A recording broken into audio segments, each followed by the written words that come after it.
town, Harlow, in Essex, because it's towns like Harlow, built for working class families, that we need to win if we're going to get a Labour government when a general election is called.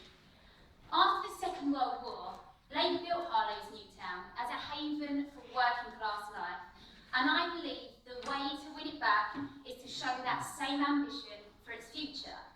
When building work began in Harlow, new town, in 1949, it was intended to relieve the chronic shortage of housing caused by years of neglect and bomb damage in the North East London boroughs. 2 years earlier, Attlee's Labour government had set up the New Town Commission. It decided to rebuild urban areas ravaged by poverty and war with publicly funded development corporations.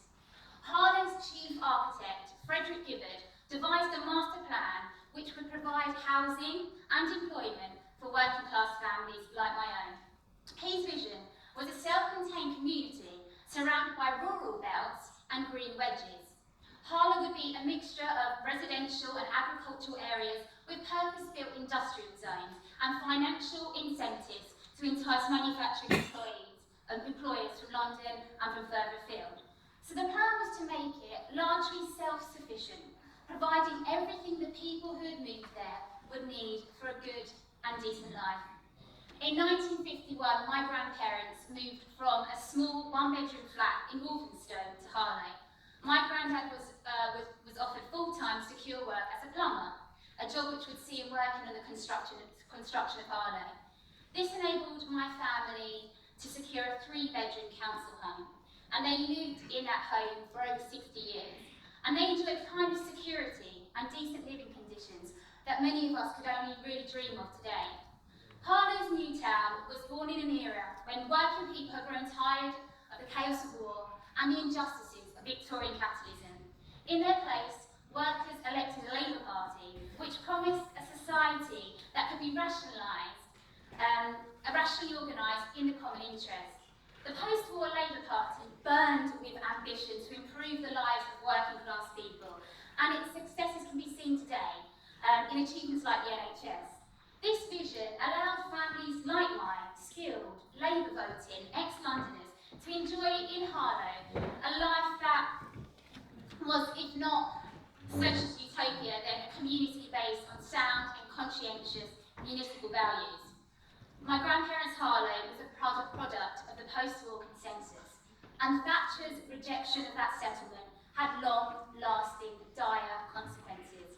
By dismantling manufacturing and the relatively secure jobs that came with it, the Tories plunged working-class areas across Britain into permanent insecurity. They sold off council housing, convincing working people to become homeowners, usually by the means of enormous debt. This was no coincidence. The right-wingers knew that working class, exposed to risk and lacking the security of traditional employment and council housing, would pose less of a threat to their machinations. This was part of the plan by successive Tory governments to dismantle working class life in this country. 6.8 million people worked in manufacturing when Thatcher came to power. Today, it's less than 3 million. The 170 coal mines in 1983 had become 4.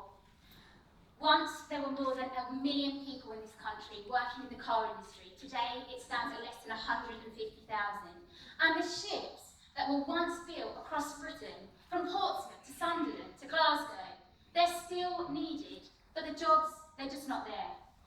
Of course today, the working class extends far beyond manufacturing, but for most of its history, manufacturing was its stronghold, and that's why the scars run so deep when governments that were supposed to represent working class communities in this country collaborated with big business to offshore millions of decent jobs.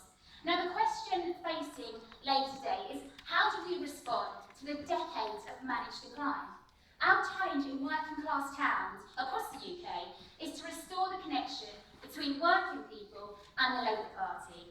We need to take our inspiration from the kind of governments that built new towns like Harlow in the first place.